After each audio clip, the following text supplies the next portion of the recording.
رؤوف الرحیم صلی اللہ تعالی علیہ وسلم کے مبارک فرمان کا مفہوم آپ حضرات کے لیے پیش کرنے کی سعادت، اور اس کے بعد پھر اپنے موضوع کی طرف۔ ہمارے آقا مولا صلی اللہ تعالی علیہ وسلم نے ارشاد فرمایا کہ قیامت کے دن میرے سب سے قریب میرا وہ امتی ہوگا جو کثرت کے ساتھ مجھ پر درود پڑھتا ہوگا۔ تو ظاہر سی بات ہے، ہم میں سے ہر ایک کی یہ خواہش ہے کہ ہمیں اپنے آقا و مولا صلی اللہ تعالی علیہ وسلم کا قرب نصیب ہو اور حضور کی معیت ہمیں عطا ہو۔ تو اس کے لیے جو ہمارے آقا و مولا صلی اللہ تعالی علیہ وسلم نے ہمیں نسخہ کیمیا عطا فرمایا ہے، ہمیں اس سے استفادہ کرنا چاہیے اور کوشش کرنی چاہیے کہ ہم زیادہ سے زیادہ اپنے آقا و مولا صلی اللہ علیہ وسلم پر درود پڑھا کریں۔ آج یہ ماہ شعبان المعظم کا تیسرا جمعۃ المبارک ہے، اور اس میں ہم نے جس عنوان پہ گفتگو کرنی ہے وہ زکوٰۃ کے فضائل اور نہ دینے پر وعید کے حوالے سے چند گزارشات پیش کرنی ہیں۔ چونکہ عمومی طور پہ اکثر لوگ جو حضرات زکوٰۃ ادا کرنے والے ہیں، جن کو اللہ نے توفیق دی ہے اور اللہ سبحانہ و تعالی نے ان کو مال بھی عطا فرمایا ہے، وہ زیادہ تر رمضان المبارک کے مہینے میں ہی زکوٰۃ ادا کرتے ہیں، اور رمضان المبارک کا مہینہ بس اب ہم سے صرف ایک جمعہ دور ہے۔ تو میں نے یہ مناسب سمجھا کہ بھی یہ جو دو ہمارے جمعہات المبارک ہیں، ایک آج کا اور ایک آمدہ، اس میں ہم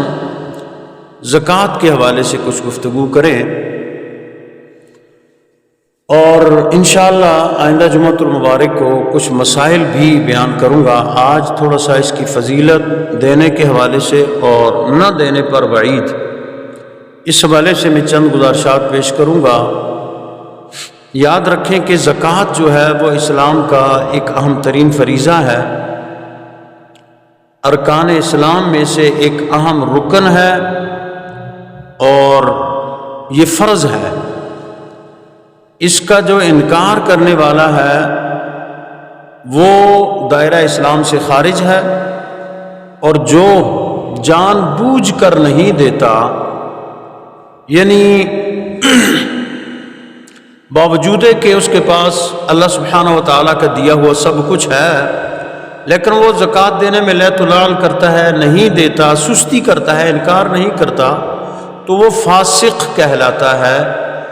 اس کو کافر نہیں کہیں گے۔ ہاں، جو بندہ دینی فرائض میں سے کسی فرض کا انکار کرتا ہے وہ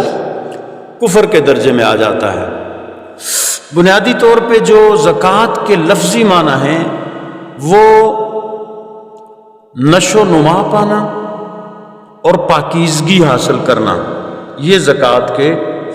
لفظی معنی ہیں، اور شرعی اعتبار سے زکوٰۃ اس مال کو کہا جاتا ہے کہ جس پہ جو انسان کی حاجت اصلیہ سے زائد ہو، اصلیہ حاجات سے زائد ہو، اور وہ اتنا مال ہو کہ اس پہ پورا سال گزر جائے، اس کو شرعی اور فقہی اصطلاح میں حولان حول بولتے ہیں، تو اس کو زکوٰۃ کہا جاتا ہے۔ اس سلسلے میں کچھ قرآنی آیات اور ایک حدیث پاک حضرت ابو ہریرہ رضی اللہ تعالیٰ عنہ کی روایت سے بخاری شریف کی میں آپ حضرات کے سامنے پڑھی ہے، اس حوالے سے میں چند باتیں کروں گا، لیکن تمہیداً پہلے یہ یاد رکھیں کہ یہ اللہ سبحانہ و تعالیٰ کے جو احکامات ہوتے ہیں، اللہ اپنی حکمتوں کو خود خوب جانتا ہے، اور ایک مومن جو ہے، بندہ مومن، اس کا یہی بنتا ہے کہ بس وہ اپنے رب کے احکامات پہ بلا چون و چراں سر جھکا لے، اور اللہ سبحانہ و تعالیٰ نے جو احکامات دیے ہیں اس میں وہ کسی قسم کی لیت و لعل نہ کرے، بلکہ بس اپنے آپ کو سرنڈر کر دے، اللہ کے سامنے جھکا دے۔ لیکن لوگوں کے اطمینان قلب کے لیے، لوگوں کو ایک اعتبار سے تعلیم دینے کے لیے کچھ حکمتیں جو محدثین کرام، مفسرین کرام نے بیان فرمائی ہیں، اس حوالے سے پہلے میں چند باتیں کر لوں گا تاکہ ہم اطمینان بھی حاصل کریں اور ہمیں اس بات کا علم ہو کہ ہم جو چیز کر رہے ہیں وہ ضائع نہیں جاتی۔ اس سلسلے میں پہلی گزارش تو یہ سن لیجئے کہ اللہ سبحانہ و تعالی نے اس دنیا کا نظام باہمی مربوط بنایا ہوا ہے۔ یعنی جیسے کہ میں عرض کروں کہ اللہ سبحانہ و تعالی علی کل شیء قدیر ہے، ہر چاہت پہ قادر ہے، اللہ جو چاہتا ہے وہ کرتا ہے۔ اللہ سبحانہ و تعالی سے کوئی پوچھ نہیں سکتا، اللہ سبحانہ و تعالی سے کوئی اس کے کاموں کے بارے میں لا یسأل عما یفعل، جو اللہ سبحانہ و تعالی فرماتا ہے اسے کوئی پوچھ نہیں سکتا۔ لیکن اللہ اتنا قادر مطلق ہونے کے باوجود اللہ نے اپنا جو پیغام ہم تک پہنچانے کے لیے، اللہ سبحانہ و تعالیٰ یہ چاہتا تو براہ راست اپنا پیغام ہمیں سنا سکتا تھا۔ اس کو نہ کسی فرشتے کی احتیاج ہے، نہ کسی نبی کی اس کو محتاجی ہے، نہ ہی کسی اور مخلوق کی محتاجی ہے۔ وہ جب اور جیسے چاہتا اپنے بندوں کو اپنا پیغام پہنچا سکتا تھا، لیکن اس نے اپنا پیغام ہم تک پہنچانے کے لیے انبیاء کرام کو مقرر فرمایا۔ کائنات کا یہ نظام چلانے کے لیے اللہ سبحانہ و تعالیٰ نے مختلف ملائکہ کی ڈیوٹیاں لگائیں۔ علی ھذا القیاس ہم لوگ اللہ چاہتا تو انسان کو پتھر سے بھی پیدا کر سکتا تھا، اور نہ پتھر ہوتا تو جیسے اللہ چاہتا ہے ہو بھی جاتا ہے، لیکن اس نے انسان کو دنیا میں لانے کے لیے والدین کو وسیلہ بنایا۔ وہ ہم رات کو ہمارے علماء کا ایک گروپ ہے، اس میں بات کر رہے تھے، مختلف مکاتب فکر کے لوگ ہیں، تو وسیلے کے حوالے سے بات چل رہی تھی۔ کچھ دوستوں کا یہ کہنا تھا کہ یار یہ وسیلے کی کیا ضرورت ہے، اللہ تعالیٰ ڈائریکٹ سنتا جو ہے، شہرک سے زیادہ قریب ہے، تو وہ سنتا ہے سب کی، تو تم لوگ ایسے ہی جا کے جناب فلان جگہ وسیلہ ہو رہی۔ تو میں نے عرض کی بھائی وسیلے کا انکار کرنا گویا یہ تو وہ شخص کر سکتا ہے کہ جس کا بالکل کوئی اس کے ذرا بھی دماغ میں کچھ چیز باقی نہ رہی ہو، کوئی ذرا سی بھی اس کا اس کے اندر کوئی روشنی حرارت موجود نہ ہو، کیونکہ بنیادی طور پہ وسیلہ ہی اس کائنات کی ایک جو ابتدا ہے، شروعات ہے، وہ وسیلے سے ہی ہوئی۔ اللہ سبحانہ و تعالیٰ نے اپنا پیغام ہم تک پہنچایا، اللہ نے ہمیں اس دنیا میں بھیجا، سارا ایک وسیلے کا ایک نظام ہے، تو اس کا انکار نہیں کرنا چاہیے۔ ہاں جو حقیقی معطی ہے، عطا کرنے والا ہے، وہ صرف اللہ ہے۔ اللہ نے فرمایا نا کہ میں تمہیں بہترین رزق دیتا ہوں۔ اب ایک بندہ صبح گھر بیٹھ جائے، حرکت ہی نہ کرے اور کہے نہیں جی اللہ رزق دینے والا ہے، مجھ پہ اوپر سے رزق برسے گا، ایسا تو نہیں ہوگا نا جی۔ اس بندے کو محنت کرنی پڑے گی، جد و جہد کرنی پڑے گی۔ اللہ نے رزق کو رکھ دیا ہے زمین میں، آپ زمین میں ہل چلائیں گے، زمین کی کاشت کریں گے، آپ کو فصل اگے گی۔ آپ جا کے زمین پہ چارپائی لگا کے بیٹھے رہیں گے، آپ کہیں گے میں بس ذکر کرتا ہوں، درود شریف پڑھتا ہوں، تو لہٰذا مجھے روزی یہاں سے مل جائے گی۔ اللہ تو اس پہ قادر ہے، لیکن اللہ نے ایک نظام وضع کیا ہے، وہی اللہ اس نے زمین کے اندر یہ صلاحیت رکھ دی۔ اب بہت سے سیارے ایسے ہیں جہاں پہ کوئی مخلوق ہی نہیں ہے۔ اب ظاہر سی بات، ہم یہاں ہوا میں سانس لیتے ہیں، ہماری یہ ہوا ہے، یہ پانی ہے، یہ مٹی ہے، یہ انسانی زندگی کے لیے ضروری ہے، اور یہاں انسانی زندگی موجود ہے۔ اب بہت سے سیارے ایسے ہیں جہاں پہ کوئی مخلوق ہی نہیں ہے۔ بھئی کیوں؟ وہاں پہ مخلوق کے رہنے کے وسائل ہی نہیں ہیں، مخلوق کے رہنے کے اسباب ہی نہیں ہیں۔ اس لیے میرے بھائیوں، ہمیں مطلقاً وسیلے کا انکار اور رابطے کا انکار نہیں کرنا چاہیے۔ ہم ایک روٹی کا نوالا کھاتے ہیں، میں پہلے بھی یہ مثالیں دیتا رہا ہوں، ہم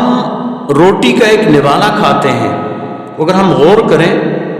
تو اس لقمے میں کتنے لوگوں کی محنت شامل ہوتی ہے؟ ایک لقمے میں بندہ فصل کاشت کرتا ہے، فصل اٹھاتا ہے، اس کو صاف کرتا ہے، اس کو مشین پہ لے جاتے ہیں، پیستے ہیں،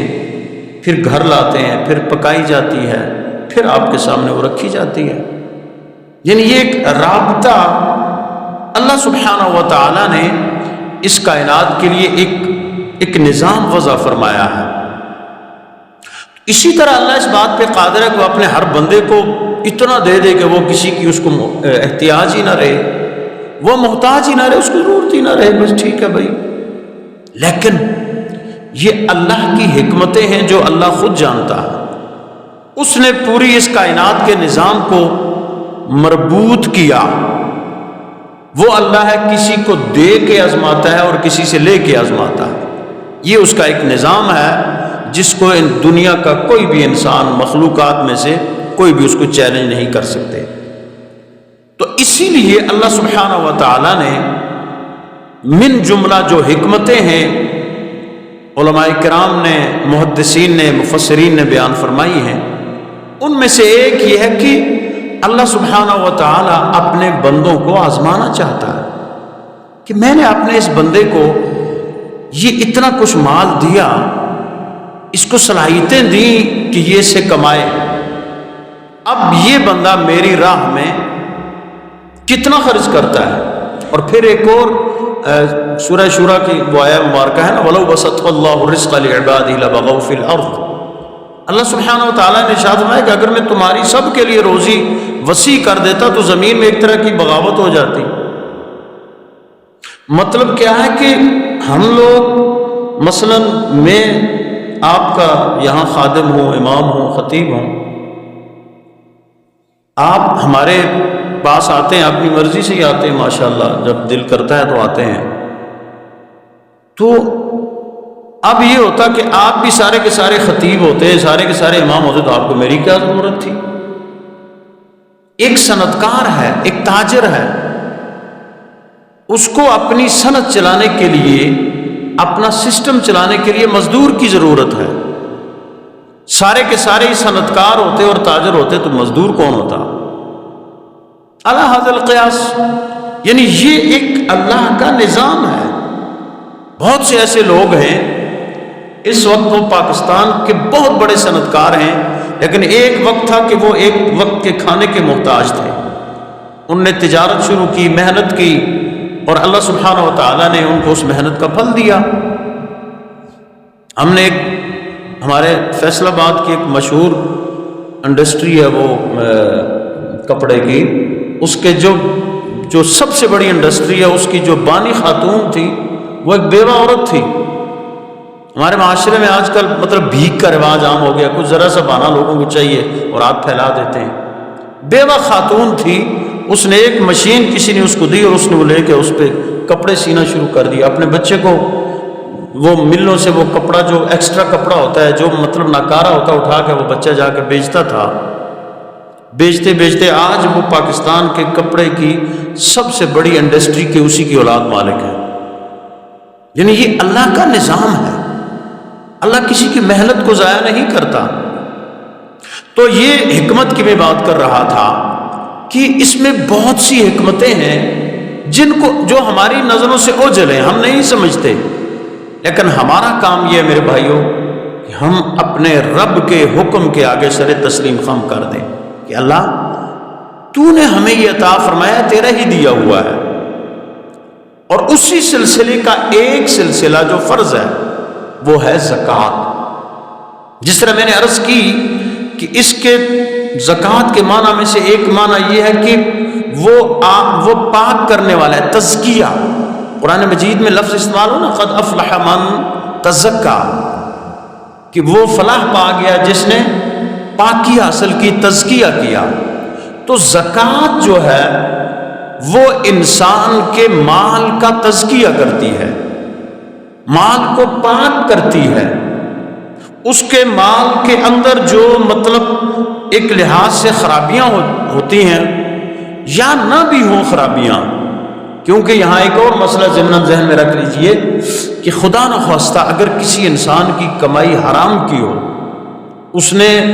مال حرام کمایا ہوا ہو، تو مال حرام میں سے اگر وہ یہ سمجھ کے کسی کو دیتا ہے کہ مجھے اس کا ثواب ہوگا،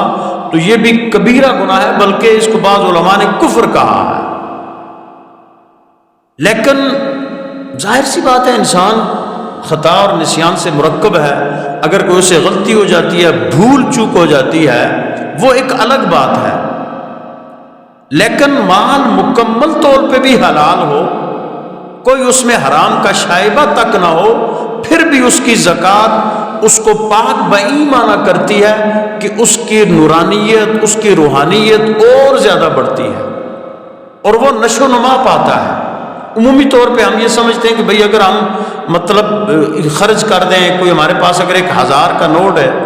اس میں سے ہم کوئی 150 اگر کسی کو دے دیتے ہیں تو لوگ یہ سمجھتے ہیں کہ یہ کم ہو جائے گا۔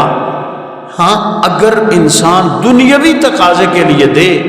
اور اس کے لیے جیسا کہ ابھی اوورال ہمارے ایک معاشرے میں ایک چیز چل رہی ہے کہ بھئی فوٹو سیشن ہوتے ہیں، آپ کوئی کسی کو آٹے کا تھیلا دیتا ہے تو 2 4 8 10 تصویریں بناتے ہیں، پھر سوشل میڈیا پہ، پھر پرنٹ میڈیا پہ، وہ ایک مطلب لینے والے بیچارے کی بھی عزت نفس مجروح ہوتی ہے، اور جو دینے والا تو اس کو بھی اس کا کوئی ثواب نہیں ملتا۔ ہاں، اگر کسی کی یہ نیت ہو، کیونکہ اللہ تو انسان کے دلوں کے احوال کو جانتا ہے، اگر کسی انسان کی یہ نیت ہے کہ بھئی اس سے لوگ ترغیب پکڑیں،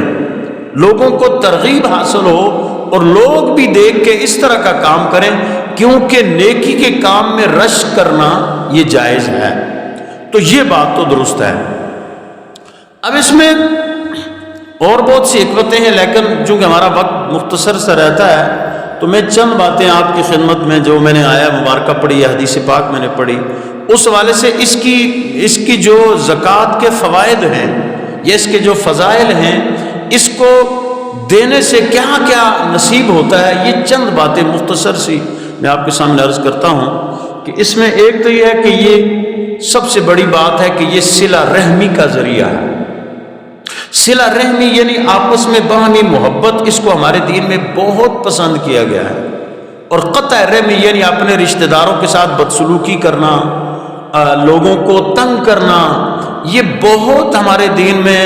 انتہائی معیوب بات ہے، بلکہ اس کے لیے بہت سخت وعیدیں ہیں احادیث میں، اور جو صلہ رحمی کرنے والا ہے اس کے بارے میں بہت سی بشارتیں اور خوشخبریاں ہیں۔ تو ایک تو یہ کیونکہ جو زکوٰۃ کے مصارف ہیں انشاءاللہ بشرط زندگی میں اگلے جمعے میں وہ بھی بیان کروں گا، لیکن جو زکوٰۃ کے مصارف ہیں نا جی، ان میں جو مطلب لوگ شامل ہیں، ان میں سب سے پہلا حق جو ہے وہ آپ کے ان غریب رشتہ داروں کا ہے جو آپ کے قریبی رشتہ دار ہیں۔ اور کوئی بھی صدقہ دے، میں اکثر ہمیشہ یہ بات کہتا ہوں کہ ہم نے پہلے اپنے دائیں بائیں دیکھنا ہے، اپنے رشتہ داروں میں دیکھنا ہے، اپنے پڑوسیوں میں دیکھنا ہے، اپنے محلے داروں میں دیکھنا ہے کہ یہاں کون مستحق ہے،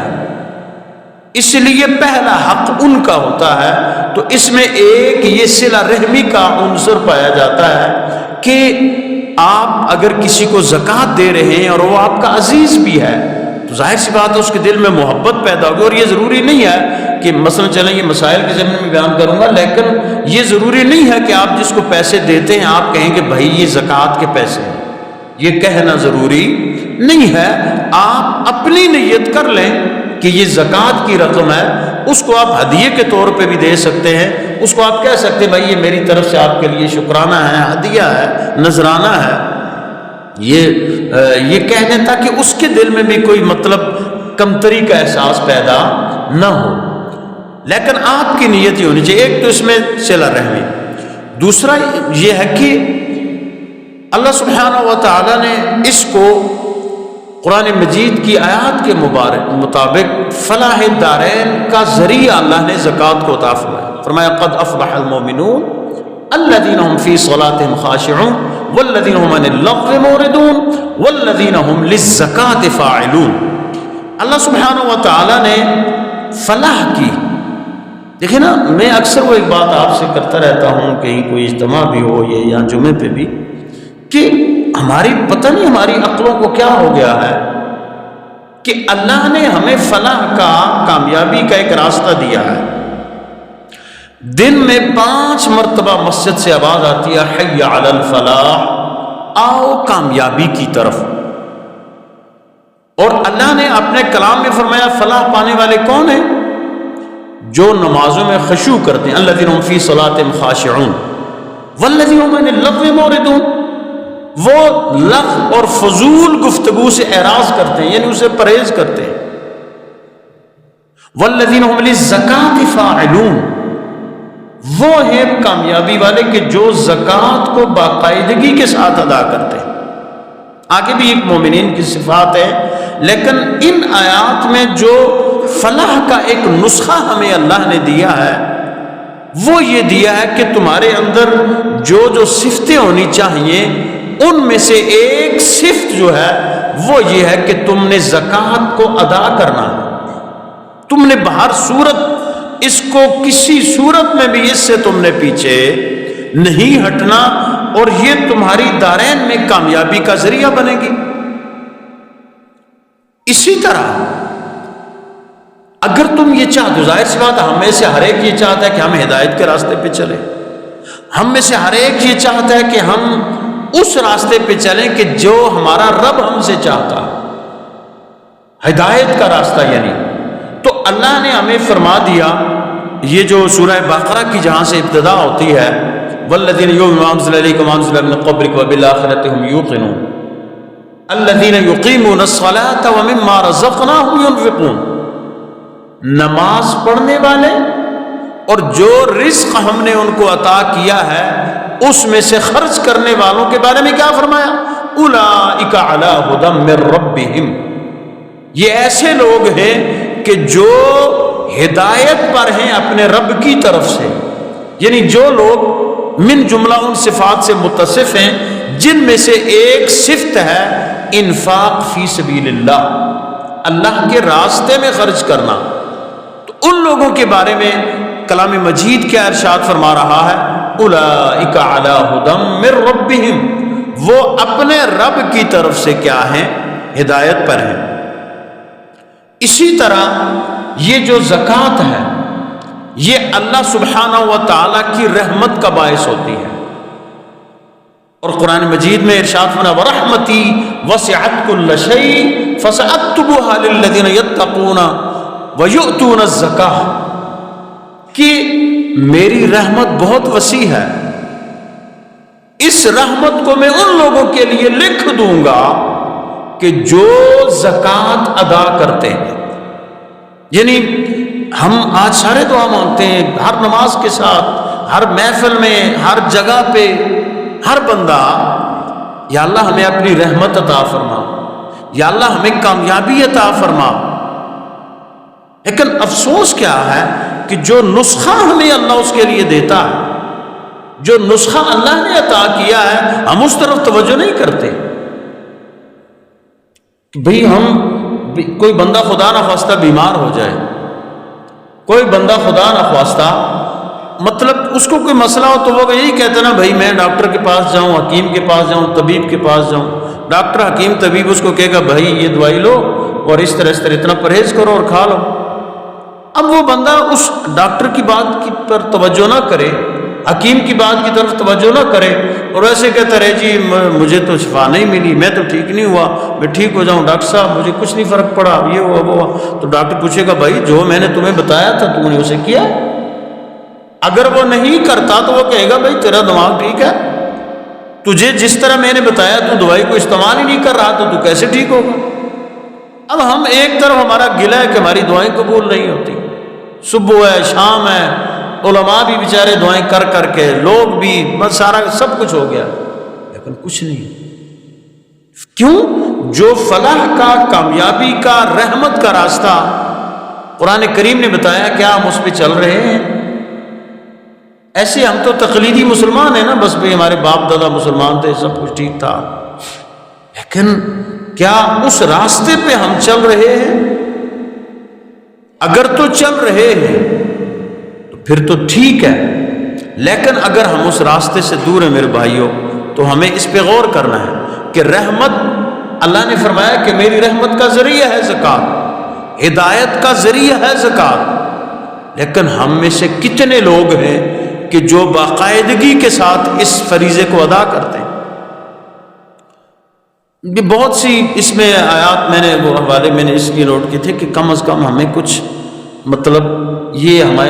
ہمارے ذہن میں بات ہونی چاہیے، لیکن وقت چونکہ بہت مختصر ہوتا ہے اور پھر ظاہر سی بات ہے آپ لوگ اپنے موڈ کے مطابق آتے ہیں اور آپ کی بھی کوشش ہوتی ہے کہ ہم بس آخری وقت میں آئیں۔ یہ تو کوئی باہر کے چند کوئی لوگ سن لیتے ہیں بیچارے، تو وہ مجھے پھر کہتے بھی رہتے جی مسئلے سنتے ہیں کوئی دور کی دراز کے، آپ تو پھر ظاہر سی بات اپنے ٹائم پہ آتے ہیں کہ بھئی ہم آخر وقت میں آئیں اور پھر سب سے پہلے مسجد سے بھاگیں۔ کوئی بھول کے آ بھی جائے تو وہ کہتا ہو یار پتہ نہیں پہلے کیوں آ گیا مسجد، چاولوں کی ایک پلیٹ کے لیے تو 3 گھنٹے بیٹھ سکتے ہیں شادی بیاہوں میں، لیکن اللہ کے ایک تو گھڑی پہ نظر رہتی ہے کہ جی مولوی صاحب کو 1 منٹ اتنا نہ ہو جنون جی، پھر بس کمیٹی والوں کی شامت آ جاتی ہے، مولوی صاحب تو بیچارے ویسے ہی لسان ہوتا ہے بیچارہ، تو ظاہر سی بات اب اس میں کیا ہو سکتا ہے۔ پھر ہم یہی ایک روٹین، پھر کئی علماء کہتے ہیں اچھا یار جیسا تھوڑا لون پانی تھا ایسا ساڑا کم، کیونکہ وہ بھی پھر آخری وقت میں آتے ہیں 10 منٹ کی بات کی تو چلو جی۔ اب ہم کچھ ایسے ہمارے سامعین ہیں، تھوڑا سا میری اس سے حوصلہ افزائی ہو جاتی ہے کہ وہ کہتے ہیں جی کہ ہم باقاعدہ جب سارے گھر کے کام چھوڑ کے پھر ہم بیان سنتے ہیں، اور مجھے بتایا ہے باقاعدہ ہر جمعے کا بیان ان کے پاس ریکارڈ بھی آتا ہے، اس لیے چلیں آپ تو ماشاءاللہ بادشاہ ہیں۔ تو یہ ہم نے کچھ تھوڑی سی حکمتیں بیان کی کہ زکوٰۃ کے جو فوائد قرآنی آیات کی روشنی میں، یہ انسان کو تقوی پہ ابھارتی ہے، یہ انسان کو دنیا کی بے ثباتی کی طرف متوجہ کرتی ہے کہ انسان آج تیرے پاس بہت مال ہے، بہت دولت ہے، لیکن جب بندہ نا وہ مطلب خرچ کرتا ہے تو وہ کہتے ہیں یار اس مال کی تو کوئی اہمیت نہیں، آج میرے پاس ہے میں خرچ کروں کل دوسرے کے پاس ہو۔ یہ یعنی بے ثباتی کی طرف بھی ایک انسان کو توجہ دلاتی ہے، اور پھر ہم یہ سمجھتے ہیں کہ شاید کم ہوتا ہے، تو اللہ فرماتا ہے کم نہیں ہوتا، یہ کیا ہوتا ہے؟ وَمَا آتَيْتُم مِّن زَكَاةٍ تُرِيدُونَ وَجْهَ اللَّهِ فَأُولَٰئِكَ هُمُ الْمُضْعِفُونَ۔ تم جو زکوٰۃ ادا کرتے ہو نا، تم یہ سمجھتے ہو کہ بھئی ہم سے مطلب 100 میں سے 2.5 روپے تو ٹوٹل دینے ہوتے ہیں، 2.5% زکوٰۃ ہے، یہ میں انشاءاللہ وہ اگلے جمعے پہ زندگی رہی تو عرض کروں گا۔ 100 میں سے 2.5 روپے دینا یہ کون سی قیامت ہے؟ لیکن اس میں بھی لوگ سوچتے ہیں، گھروں میں ہماری خواتین مائیں بہنیں بچے زیورات ہوتے ہیں، لوگ تو اکثر یہ سمجھتے ہیں کہ زیورات کی تو زکوٰۃ ہے ہی نہیں ہے، حالانکہ گھر میں جو زیورات ہیں ان کی بھی زکوٰۃ ہے، آپ کے پاس جو مال ہے اس کی بھی زکوٰۃ ہے، سب کی ہے، لیکن سمجھتے ہیں کہ یہ کم ہو جائے گا، ہم سمجھتے ہیں کم ہو جائے گا، اللہ فرماتا ہے ہم المضعفون، وہ تو دگنا ہو جائے گا۔ تم اگر سچی نیت کے ساتھ، سچے ارادے کے ساتھ زکوٰۃ دو گے تو پھر وہ کیا ہوگا؟ وہ دگنا ہو جائے گا۔ اب نہ دینے کے بارے میں 2-4 باتیں کر کے میں انشاءاللہ ہم اپنی بات کو مکمل کرتے ہیں، اور اگلے جمعے کو انشاءاللہ پھر مسائل کے حوالے سے میں بات کروں گا، کیونکہ نصیحت کے لیے تو مطلب ایک بات بھی کافی ہوتی ہے اور ترغیب کے لیے، لیکن چونکہ ہمارے یہاں کا یہ بہت کم ماحول ہے، بہت سے لوگ الحمدللہ دیتے بھی ہیں، ہم کوئی خدا نخواستہ یہ نہیں ہے کہ وہ ہمارے آقا کا مشہور فرمان ظن المؤمنون خیرا، مومنوں کے بارے میں اچھا گمان رکھا کریں، لیکن بہت سے لوگوں کو پتہ ہی نہیں ہوتا کہ ہم نے زکوٰۃ دینی ہے، یہ جو عشر ہوتا ہے فصلوں کا یہ ہم نے دینا ہے، تو اس حوالے سے پھر یہ ایک طرح کا یاد دہانی ہوتی ہے۔ اس میں وعید میں جو اللہ سبحانہ و تعالیٰ کی طرف سے آئی ہے، یہ وہ جو میں نے حدیث پاک پڑھی ہے، لیکن پہلے ایک آیہ مبارکہ جو مطلب میں آپ سے وہ آپ کی خدمت میں عرض کرنا چاہتا ہوں۔ اللہ سبحانہ و تعالیٰ فرماتا ہے کہ وَالَّذِينَ يَكْنِزُونَ الذَّهَبَ وَالْفِضَّةَ، وہ لوگ کہ جو سونا اور چاندی، اور یاد رکھیں جو اصل مال ہے نا وہ سونا اور چاندی ہے، یہ نوٹ یہ تو مطلب یہ جو کرنسی یہ تو ایک وقتی حکومت کی طرف سے، حکومت اگر کسی مطلب شاپر پہ بھی وہ مہر لگا دے تو وہ بھی کرنسی بن جائے گی، اور اگر حکومت سب منسوخ کر دے تو وہ سارے کے سارے نوٹ جو ہے نا وہ ایک مطلب ردی رہ جائیں گے، لیکن جو اصل زر ہے وہ کیا ہے؟ سونا اور چاندی ہے۔ تو اللہ سبحانہ و تعالیٰ نے ارشاد والذین یکنزون الذهب والفضة ولا ينفقونها فی سبیل اللہ فبشرهم بعذاب علیم، کہ جو لوگ سونا اور چاندی جمع کرتے ہیں، اکٹھا کرتے ہیں، ولا ينفقونها فی سبیل اللہ، اور اس میں سے اللہ کی راہ میں خرچ نہیں کرتے، فبشرهم بعذاب علیم، اللہ سبحانہ وتعالیٰ نے ان کو سخت عذاب کی، دردناک عذاب کی ان کو خبر سنا دو کہ دردناک عذاب ہوگا۔ اب وہ کرے گا کہ عذاب کیا ہوگا؟ یوم یحما علیہم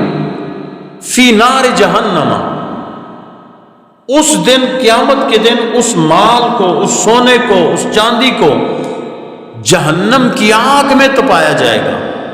فتکوی بہا جباہہم وجنوبہم وظہورہم ھذا ما کنزتم لانفسکم فذوقوا ما کنتم تکنزون۔ اس سونے اور چاندی کو تپا کے قیامت کے دن کیا کیا جائے گا؟ فتکوی بہا جباہہم، ان کی پیشانیوں کو داغا جائے گا اسے، وجنوبہم، اور ان کے پہلوؤں کو داغا جائے گا، وظہورہم، اور ان کی پشتوں کو اس سے داغا جائے گا، گرم کر کے وہ سونا اور چاندی۔ اتنی سخت وعید اللہ نے بیان فرمائی ہے۔ ھذا ما کنزتم لانفسکم، یہ وہ خزانہ ہے جو تم اپنے لیے جمع کرتے تھے۔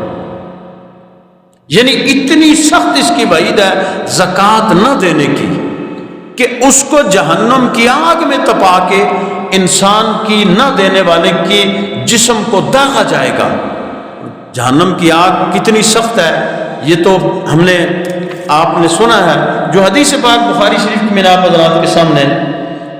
پڑھی تھی، اس پہ بات کر کے پھر ہم اپنی بات کو مکمل کرتے ہیں۔ حضرت ابو ہریرہ رضی اللہ تعالیٰ عنہ اس حدیث پاک کے راوی ہیں، اور ایک تو آقا کریم صلی اللہ علیہ وسلم نے ترغیب فرمائی ہے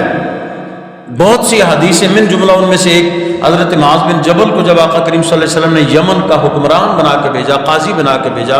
تو دیگر امور کے ساتھ آپ نے انہیں یہ ارشاد فرمایا کہ معاذ، ان کے جو امیر ہیں ان کا مال لے کے غریبوں کو دینا، مطلب زکوٰۃ کے طور پہ، ایسے نہیں کہ مطلب جیسے آج کل غریبوں کا مال ہمارے حکمران کھا رہے ہیں، وہ میں بات نہیں کر رہا، وہ جو زکوٰۃ کا مال ہے۔ اس سلسلے میں آقا کریم صلی اللہ علیہ وسلم کا یہ فرمان ذہن میں رکھیے اور پھر ہماری بات مکمل ہو جائے گی۔ ہمارے آقا صلی اللہ علیہ وسلم فرماتے ہیں، حضرت ابو ہریرہ رضی اللہ تعالیٰ عنہ حدیث پاک کے راوی ہیں، من آتاہ اللہ مالا، جس کو اللہ سبحانہ و تعالیٰ نے مال دیا ہو، اور یہ سب جیسے میں نے پہلے کہا ہے کہ دین اللہ کی ہوتی ہے، اللہ دیتا ہے۔ اللہ اگر اس زمین میں وہ صلاحیت نہ رکھے تو آپ زمین میں سے کیسے فصل کاشت کریں گے؟ آپ کو اگر علم عطا نہ ہو تو آپ اس علم سے، چاہے سائنس کا علم ہو، کسی اور طرح کا علم ہو، آپ اس سے کیسے استفادہ کریں گے؟ دین سب اللہ کی ہے۔ جس کو اللہ نے مال عطا کیا، فلم یؤد زکاۃ، اس میں سے وہ زکوٰۃ ادا نہیں کرتا، مال تو ہے، کیونکہ زکوٰۃ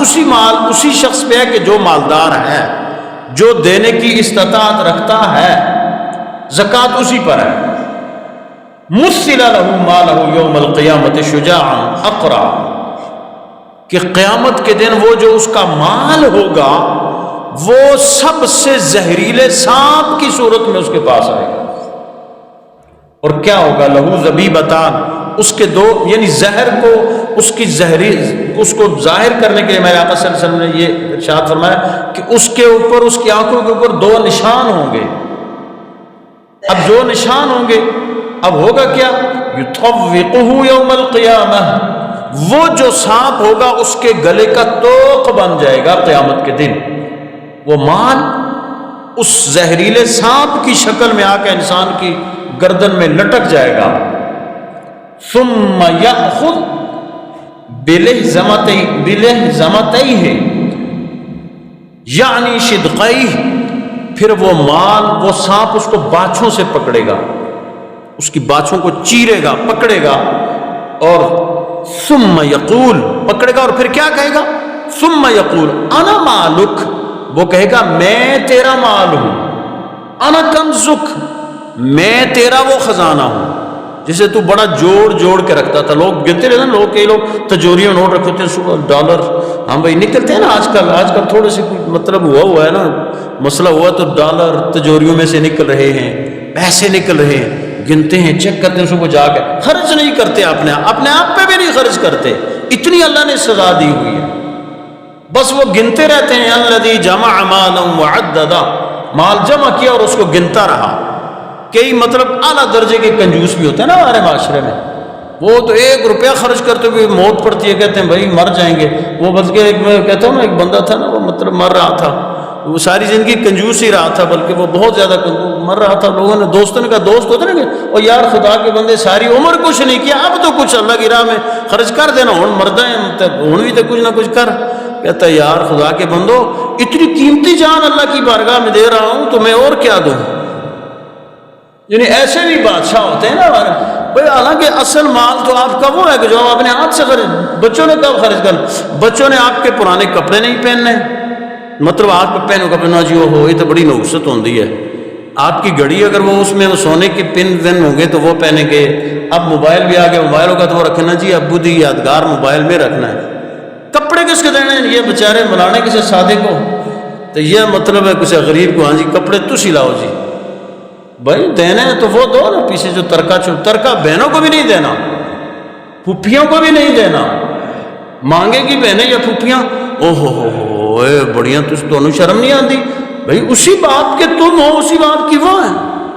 کیوں ان کا حق کیوں نہیں ہے؟ اور خدا کی قسم یہ بہت بڑی وعید ہے، یعنی وَلَا تَأْكُلُوا أَمْوَالَكُمْ بَيْنَكُمْ بِالْبَاطِلِ، اللہ فرماتا ہے کہ ایک دوسرے کا مال ناحق طریقے سے مت کھاؤ، اور ان الذين ياكلون اموال اليتامى ظلما انما ياكلون في بطونهم نارا، جو لوگوں کا مال ظلمن کھاتے ہیں وہ گویا اپنے پیٹوں میں آگ بھرتے ہیں، وسيصلون سعيرا، ان قریب وہ جہنم میں جائیں گے۔ اور اس میں وہ ہمارے ورثاء بھی شامل ہوتے ہیں جن کو ہم حقوق سے محروم رکھتے ہیں، ہماری بیٹیاں، ہماری پھوپھیاں، یہ سب کی سب اتنی ہی حقدار ہیں جائیداد میں سے جتنے ہم ہیں، بلکہ شرعی مسئلہ تو یہ ہے نا کہ اگر زندگی میں کوئی والد اپنی جائیداد کو تقسیم کرتا ہے تو وہ برابر کرے گا لڑکے اور لڑکی میں، ایسے تو مطلب ہے لڑکے کا ایسا لڑکی سے دوگنا ہے، لیکن اپنی زندگی میں اگر کوئی کرے گا تو بچے کو بھی برابر دے گا اور بیٹی کو بھی برابر، جہاں کون سے معاشرے میں یہ تصور ہے ہمارے میں کہ بچیوں کو لوگ دیتے ہیں وراثت، کوئی دیتا ہے؟ بھائی اگر کوئی مانگ لے اپنا حق تو اس کی تو شامت آ جاتی ہے۔ بہرحال یہ تو پھر اور طرف بات چلی جائے گی۔ عرض میں یہ کر رہا تھا کہ یہ مال آپ کا صرف وہی مال ہے میرے بھائی جو آپ اپنے ہاتھ سے خرچ کر دیں، بس انسان کی حقیقت یہی ہے کہ آپ مر گئے تو آپ مرنے کے بعد کوئی آپ کا کپڑا نہیں پہنے گا، اور کئی لوگ تو کفن کو بھی ہاتھ نہیں لگاتے، کہتے پتہ نہیں اس میں کیا ہو جائے گا مسئلہ میں، جی میت آ کے اگو جنگا کو ہٹاؤ آختے ہیں نا، وہ بیچارہ وہی انسان ہوتا ہے، کوئی مطلب ہوتا نہیں ہے، تھی اس غریبہ کو مطلب ہے اتنا ڈر دیو، غسل بھی دے گا پہلے تو مطلب لوگ قریب ہی نہیں، مولوی سے مولوی غسل دے سی بھائی، باقی نا یہ ہماری حقیقت اور نخرے ہم اتنے کرتے ہیں کہ ہم کہتے ہیں یار ہم نے پورا جان تھام رکھا ہے، انسان تیری حقیقت کیا ہے؟ خدا کی قسم اگر ہمیں اپنی حقیقت کا پتہ چل جائے کہ ہم ہیں کیا اور ہم کر کیا رہے ہیں، ہم یہ چند روزہ یہ مطلب کسی عہدے پہ بندہ ہو جائے، بہت سے مطلب آفیسر، معاف کرنا بہت سے آفیسر لوگ ایسے ہوتے ہیں نا، مطلب جو لوگ بعض مطلب بڑے، جب وہ بیوروکریٹ کے طور پہ چیئر پہ بیٹھے ہوتے ہیں تو بندہ کہتا ہو، لیکن جب ریٹائر ہوتے ہیں تسبیح جناب داڑھی بڑی ٹھیک ہے، وہ بھی اچھی بات ہے، یہ کوئی بری بات نہیں ہے، لیکن در جوانی توبہ کردن، جس طرح میں نے سنا در جوانی توبہ کردن شیوائے پیغمبریست، تو اگر آپ اپنا مال ایک بزرگ، ظاہر سی بات ہے اب ہم بھی بزرگ کی عمر میں ہی ہے نا، تو ایک بزرگ جو بندہ ہو، ویسے موت کا تو نہیں پتہ، آنے میں کہتے ہیں ترتیب ہے، جانے میں کوئی ترتیب نہیں ہے، لیکن جو ہم جیسے لوگ جو ایک زندگی کا بہت سا حصہ گزار چکے ہیں، اگر وہ بھی کہیں کہ نا یار تجوری میں نوٹ رہنے چاہیے جن کدی دھوپ لا چھوڑو تو بس باقی مطلب ہے کہیں دینا نہیں ہے، اللہ کی راہ میں آ جائے، یہیں پہ خرچ کرنا آ جائے، تو ان لوگوں کو اپنا اس پہ غور کرنا چاہیے۔ میرے بھائی میرے آقا کا فرمان ہے، فرمان کا مفہوم ہے کہ تمہارا مال وہ ہے کہ جو تم نے اپنے ہاتھ سے خرچ کر دیا، بس اس کے تمہارے جانے کے بعد کوئی پتہ نہیں ہے کہ اس کو کون خرچ کرے گا، کیسے خرچ کرے گا، کس طرح خرچ کرے گا،